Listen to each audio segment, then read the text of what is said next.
Multiple sclerosis is an unpredictable and frightening degenerative autoimmune inflammatory disease of the central nervous system, in which our body attacks our own nerves. It often strikes in the prime of life and can cause symptoms in the brain, cognitive impairment, in the eye, painful loss of vision, tremor, weakness, loss of bladder control, pain, and fatigue. The most frequently prescribed drug for multiple sclerosis is beta-interferon, which can make you feel lousy and cost $30,000 a year, but hey, it might be worthwhile if it actually worked. We learned last year that it doesn't seem to prevent or delay long-term disability. That leaves chemo drugs like mitoxantrone that causes irreversible heart damage in 1 out of every 8 people who go on the drug, and treatment-related acute leukemia. It causes leukemia in nearly 1% of people who take it.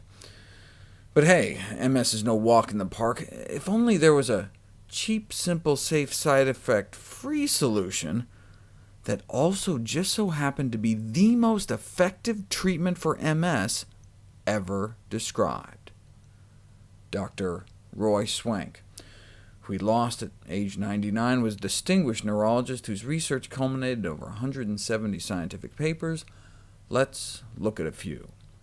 As far back as 1950, we knew that there were areas in the world that had a lot of MS, North America, Europe, and other places, Africa and Asia, that hardly had any.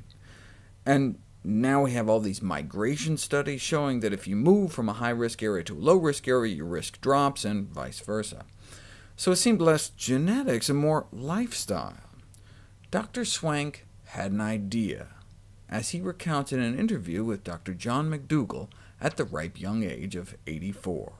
It seemed possible to me that this could be a matter of food, because the further north you go, the less vegetarian life is led, and the more people are carnivores, you might say. They spend a lot more time eating meat.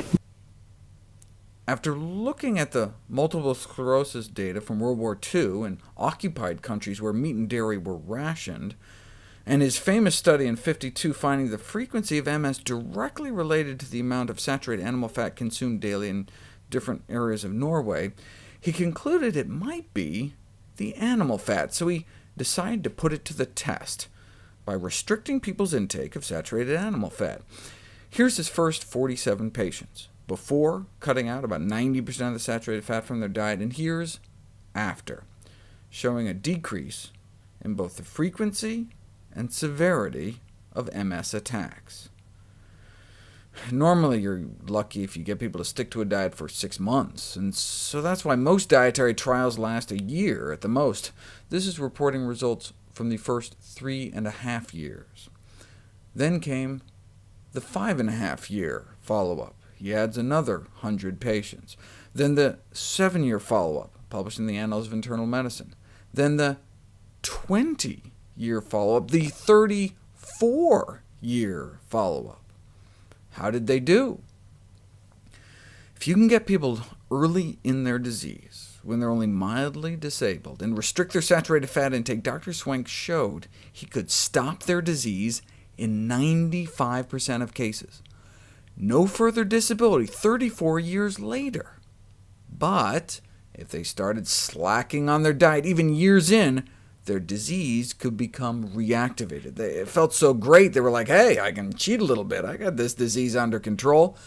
But eating just 8 grams of saturated fat more a day was accompanied by a striking increase in disability and nearly tripling the death rate. How about a 50-year follow-up? They were able to track down 15 of the original patients that stuck to the diet, now in their 70s and 80s, with multiple sclerosis for over 50 years. And 13 out of 15 were walking around normal in all respects. They were active and, evidently, unusually youthful looking. Conclusion: this study indicated that, in all probability, MS is caused largely by consumption of saturated animal fat. He thought it was the sludging of the blood caused by even a single meal of saturated fats that can clog tiny capillaries that feed our nervous system. See, diets rich in saturated fat and cholesterol can thicken the blood and make our red cells sticky. A single meal of sausage and eggs can stick our blood cells together like rolls of quarters. And this kind of hyperaggregation can lead to a reduction in blood flow and oxygenation of our tissues. If you put someone's blood through a machine that sucks out about 90% of the cholesterol in their blood, you can demonstrate an immediate improvement in microcirculation in the heart muscle. But what about the brain? Eyes are the windows to your brain. You can visualize in real time changes in blood vessel function in the retina at the back of the eye, which gives you a sense of what's happening further back in the brain. And if you lower the cholesterol level in the blood, you can immediately get a significant improvement in vasodilation. The little veins open wider and let the blood flow.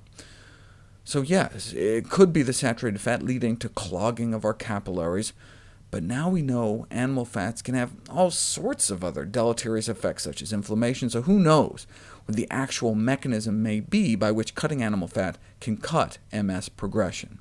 Regardless, patients with MS that follow a diet with no more than 10 or 15 grams of saturated fat can expect to survive and thrive to a ripe old age. Of course, cutting out saturated fat completely might be better, given that heart disease is our #1 killer. The bottom line is that the results Dr. Swank published remain the most effective treatment of multiple sclerosis ever reported in the peer-reviewed medical literature. In patients with early-stage MS, 95% were without progression of their disease 34 years later after adopting his low-saturated fat dietary program. Even patients with initially advanced disease showed significant benefit. To date, no medication or invasive procedure has ever even come close to demonstrating such success. Doesn't cost $30,000, doesn't give you leukemia, and works better. Of course, this all begs one big obvious question. If Dr. Swank's results are so stunningly impressive, why haven't other physicians, neurologists, or centers adopted this method of treatment? Good question. One reason may be that MRI machines weren't invented until the 1970s. MRIs are how we track the progress of MS today. We don't have to rely on patients' subjective reports or doctors' clinical judgments. We can see the disease get better or worse right there in black and white. It's like in the 1970s when Nathan Pritikin appeared to reverse heart disease by the thousands, but no one took him seriously until angiography was invented, and the likes of Ornish and Esselstyn could hold up images like this, proving conclusively that a plant-based diet could literally open up arteries right there in black and white. So what we need is someone to repeat Swank's experiments today with MRI scans every step of the way, and I'm happy to report that exact experiment was just completed by Dr. John McDougall. Dr. Swank was one of Dr. McDougall's medical mentors, and Dr. McDougall is one of mine. Study enrollment was completed last year, and we should have the results sometime soon.